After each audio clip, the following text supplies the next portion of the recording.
Hi hello everyone, দেখো আজ আবারও চলে এলাম আরও একটা লং ভিডিও নিয়ে। পুরো ভিডিওটা দেখতে থাকো, তোমাদের হয়তো ভালো লাগবে। পুরো ভিডিওটা দেখলে অনেক কিছুই জানতে পারবে, কোথায় যাচ্ছি কি করছি। তাই পুরো ভিডিওটা মন দিয়ে দেখো, অনেকটা লং হবে ভিডিওটা। লং হলেও কিন্তু দেখতে ভালো লাগবে, আমার আশা করি তোমাদের ভালো লাগবে। চলো তাহলে আমরা বেরিয়ে পড়ি। দেখো এই যে ছেলে, আমি আর মা বেরিয়ে পড়লাম বাড়ির থেকে, টোটোতে করে বেরিয়ে পড়লাম। আর কোথায় যাচ্ছি পুরো ভিডিওটা দেখলেই তো তোমরা জানতে পারবে যে আমরা কোথায় যাচ্ছি। এই যে দেখো গাড়িতে করে সকালবেলায় বাতাস খেতে খেতে বেরিয়ে পড়লাম, চলে আসলাম। আজকে ছিল হাটবার এদিকে বাজারে অনেক ভিড়, অনেক। দেখো আর এই যে পাইপটা দেখছো, মনে হয় নিয়ে আসবে গঙ্গার জল, যাই হোক কিছু একটা করবে, জানি না যে কি করবে। আর এই জায়গায় কালী মন্দির, মা কালীর মন্দির, আর মন্দিরটার দর্শন হয়ে গেল, ঠাকুরের দর্শন করে ফেললাম। দর্শনটা করে চলে আসলাম স্টেশনে আসার পরে এই যে মা টিকিট কেটে নিচ্ছে, আর আমরা ছেলে ঘুমিয়েছিল, উঠে পড়লো। আর এই যে কোথায় যাব, মানে কোন স্টেশনে টিকিটটা কাটা হবে সেটাও আমরা সঠিকভাবে জানি না। তার কারণে আমরা একটু শুনে নিচ্ছি যে কোন জায়গায় যাব সেটা, আর সেটাই মা ফোন করে শুনে নিচ্ছিল। তারপরে আর কি আমরা ট্রেনে স্টেশনে আস্তে আস্তে এদিকে ট্রেন ছেড়ে দিয়েছে। আর তারপরে এই যে অপেক্ষা করে বসে আছি, এই জায়গায় চলে যাচ্ছে বনগাঁর দিকে। এই ট্রেনে তো আমরা যাবো না, তাই আমরা এই জায়গায় বসে বসে এবারে অপেক্ষা করছি ট্রেনের জন্য। ট্রেন চলে আসলো, উঠে পড়লাম ট্রেনে। আর যাব আমরা রানাঘাট থেকেও অনেক বড় জার্নি আছে। তোমরা দেখতে থাকলে পুরো ভিডিওটা নিশ্চয়ই জানবে। আর যদি তোমাদের ভিডিওটা ভালো লাগে তাহলে কিন্তু লাইক কমেন্ট নিশ্চয়ই করবে। আর এই যে বাইরে কিন্তু প্রচুর পরিমাণে বৃষ্টি হচ্ছিলো, আর ট্রেনের মধ্যে যাচ্ছিলাম, প্রচুর মানে ভালোই ঝিরিঝিরি বৃষ্টি হচ্ছিলো, ভালো লাগছিলো, খুব সুন্দর লাগছিলো। যেমন বৃষ্টি তেমন ট্রেনে করে আমরা যাচ্ছি, দারুণ মজা লাগছিলো। এই যে চলে এসেছি রানাঘাট স্টেশনে। আর আমরা যার সাথে যাব সে কিন্তু এখনও এসে পৌঁছায়নি। এবার তার জন্য আমরা অপেক্ষায় বসে আছি, আর অপেক্ষা করছি।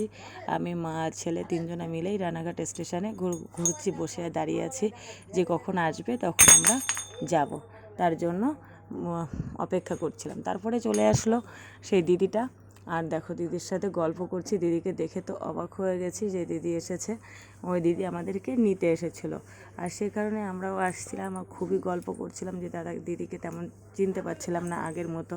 তাই সেখান থেকে ট্রেনে উঠে পড়লাম। ট্রেনে উঠে দেখো আবার ট্রেন থেকে নেমেও গেছি, সব কিছু তো দেখানো সম্ভব না। ট্রেন থেকে নেমে আবার আমাদের কিন্তু অনেকটা জার্নি করতে হবে। দেখো এখানে চলে এসেছি শিমুরালি স্টেশনে। আর এখান থেকে ট্রেনের থেকে নেবে আমরা কিন্তু আবার অটোতে করে যাব, আর অটোতে করে যাব। তাই আবার দেখো অটো ধরে ফেললাম, অটোতে উঠে পড়লাম। অটোতে উঠে এবার আমাদের আরও অনেক দূর গন্তব্যে পৌঁছাতে হবে। মাঠ দেখেছো? ওরে বাবা, ওরে বাবা, বড় মাঠ, লোকজন নেই, দেখেছো? অটো থেকে নেমে পড়লাম। এইবার হব আমরা গঙ্গা পার, আর গঙ্গা পার হবো, তাই গঙ্গার ঘাটে আমরা যাচ্ছি। চলো বের করতে চলে এসেছি, অনেক পথ যাচ্ছি। আর এই কারণেই এই যে দিদি এসেছিলো নিতে, রানাঘাট থেকে নিয়ে আসলো। আর যেতে গিয়ে অনেকটা পথ চলে এসেছি, আর ওই কারণে এই যে যাচ্ছি দিদি বাড়িতে। ওই কারণে আর পাচ্ছি না ঠিক করে সময় দিতে। চলো পুরো ভিডিওটা দেখাবো, কোথায় যাচ্ছি কি করছি। কি দারুণ লাগছে জায়গাটাকে। এই জায়গাটার নাম নাকি স্যান্ডেলের চর, না স্যান্ডেলের চর বুঝতে পারছি না। ওই স্যান্ডেলের চর কি স্যান্ডেলের চর এরকমই কিছু একটা হবে, আমি না বুঝতে পারছি না, নামটা ভালো করে বলতে পারছি না। কিন্তু দারুণ লাগছে, দেখো অসাধারণ লাগছে দেখতে। আর এই গঙ্গার পাড়ে এসে অপেক্ষায় বসে আছি, আসবে, তারপরে নৌকা আসবে, তারপর আমরা পার হব। আর এই জায়গাটার নাম তোমরাও যদি চিনে থাকো কেউ, তাহলে কিন্তু নিশ্চয়ই কমেন্ট করে জানাবে স্যান্ডেলের চর না স্যান্ডেলের চর বলে। যদি জানা থাকে আমাকে কিন্তু নিশ্চয়ই কমেন্ট করে জানাবে। আমি কিন্তু ঠিকঠাক বলতে পারছি না, শুনিও আমি বলতে পারছি না। চলো দেখাবো আরও কিছু। টাটা। দেখো এখানে আমরা বোর্ডে উঠে পড়েছি, আর এই যে আমার ছেলে, আমার ওই ঠাকুমা হয়, আমরা দিদি বলে ডাকি, দিদি, আর আমার মা। মানে আমার মার মাসি শাশুড়ি। আর এখানে আমি দারুণ লাগছিল গঙ্গার মধ্যে বোটে করে যাবো এই প্রথমবার, এতটাই মজা পাচ্ছিলাম, আনন্দ পাচ্ছিলাম, তোমাদেরকে বলে বোঝাতে পারবো না। খুবই ভালো লাগছিল, কিন্তু সত্যি অনেক গাড়ি জার্নিং করতে হয়েছে। আর গাড়ি জার্নিং করার পর একটু ক্লান্তি লাগছিল, ক্লান্তি লাগলেও না, এতটা দূর এসেছি, এত কিছু দেখতে পাচ্ছি ঘুরতে, মানে সত্যি কথা বলতে ঘুরতে আসলে সব ক্লান্তির জন্য দূরে চলে যায়। দারুণ মজা লাগছিল, মজা করছিলাম। আর মাকেও বলছিলাম যে গঙ্গার মধ্যে এই বোটে করে এরকম করে যাচ্ছি, খুব ভালো লাগছে খুব। আমার ছেলেও খুব মজা করছিল, চিৎকার করছিল, ওর আনন্দ দেখে আরও বেশি আনন্দ লাগছিল। আর চারপাশে মেঘ মেঘ, আর দেখো গঙ্গার পাশে তোমরা দেখো ভিউটা এতটা সুন্দর লাগছে, তোমাদেরকে বলে বোঝাতে পারবো না। তোমাদেরও ভালো লাগবে, তোমাদের কেমন লাগবে তোমরা কিন্তু কমেন্ট করে নিশ্চয়ই জানাবে।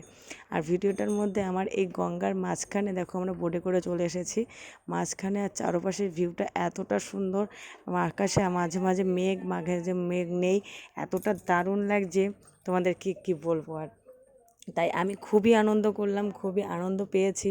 আর চলে এসেছি দেখো মাঝখানের থেকে আবার তীরে চলে এসেছি, আমাদের নৌকা মানে বোটে করে আমাদের পার হতে হলো, গঙ্গাটা পার হয়ে তারপরে আমরা এই যে এসেছি এই পারে, এই জায়গায় এই যে ত্রিবেণীতে করে আনতে গেছে। হ্যাঁ দেখো এই যে যেরকম মানে চলে সিদ্ধপাত করে তারপরে চলে গেছে, কত কষ্ট করে সারাদিনে বাড়িতে কাজবাজ সামলে তাও আমাদের আনতে গেছে। মানে এতটা দূর থেকে এতটা পথ থেকে আমরা ভাবতে সত্যি কষ্ট লাগে। বাবা এতটা দূর গেছে আমাদের আনতে, এতটা কষ্ট করে, ওরে বাবা ভাবতে, মানে নতুন জায়গায় আসছি, খুবই ভালো লাগছে। কষ্ট হলো সারাদিনেও খুবই ভালো লাগছে, ভালো লাগছে। মানে নতুন জায়গায় আসছি, নতুন কিছু দেখতে পাচ্ছি, সব কিছু নতুন, ছেলেও নতুন, আমিও নতুন, দুজনেই ফার্স্ট টাইম আসলাম। এত সুন্দর জায়গা, মাও নতুন, মাও প্রথম আসলো, সবাই গেলাম যাচ্ছি নতুন জায়গায়। চলো তোমাদের সাথে শেয়ার করব, আবার দেখতে থাকবো ভিডিওটা। 11টার থেকে এই পর্যন্ত কেবল উঠলাম টোটোতে, এবার যাবো বাড়িতে। এই যে দুজনে বসে পড়েছে, দুই বান্ধবী বসে বসে দারুণ মজা করে সারা রাত গল্প করবে। শাশুড়ি হয় কিন্তু শাশুড়ি পুরো বান্ধবীর মতো, শাশুড়ির নামে বান্ধবী আমাদের ঠাকুমা। আর এই যে আমরা যাচ্ছি, টোটোতে উঠে পড়েছি, এই অটোতে পুরো বাড়িতে পৌঁছে যাব। চলো দেখতে থাকো ভিডিওটা। কত বড় নার্সারি দেখো একটু, কতটা সুন্দর লাগছে এই জায়গা ধরে, সবই পুরোটাই নার্সারি, সব নার্সারি। চারদিকে কি গাছেরই চাষ করে নাকি? ফুল গাছ, এমনি গাছ, শুধু গাছ আর গাছ, কি দারুণ লাগছে। তারপরে দেখো এই রোড ধরে আমরা চলে যাচ্ছি, আর সত্যি বলতে অনেকটা পথ গাড়ি জার্নিং করলাম, অনেকটা পথ। আর এইসব জায়গায় এসে দারুণ লাগছে, সুন্দর সুন্দর জায়গা দেখতে পাচ্ছি, আর ভিউটাও কিন্তু খুবই সুন্দর ছিল, এ কারণে খুবই ভালো লাগছিলো। তোমরা কিন্তু দেখতে থাকো পুরো ভিডিওটা, ভালো লাগবে নিশ্চয়ই। এখানে মা টোটো ভাড়া দিয়ে দিচ্ছে, আমরা টোটো ভাড়া দিয়ে এবার বাড়ির দিকে যাব। কোন জায়গার থেকে কোন জায়গায় চলে আসলাম, কোথায় ছিলাম আর কোথায় আসলাম। এই যে চলে আসছি, এই যে সেই দিদির বাড়িতে চলে আসছি, ওই দিদি আনতে গেল জল, আর আমরা এই যে চলে আসছি বাড়িতে। চলো ফ্রেশ হয়ে নিই, সারাদিনে প্রচুর খাটনি করা হয়েছে, মানে আসার পাশ গাড়ি জার্নিংয়ে প্রচুর কষ্ট হয়েছে। ফ্রেশ করি, আমরাও ফ্রেশ করি। চলো, তোমাদের ভিডিওটা ভালো লাগলে লাইক কমেন্ট করো। এই পর্যন্ত আর বড় করছি না, টাটা।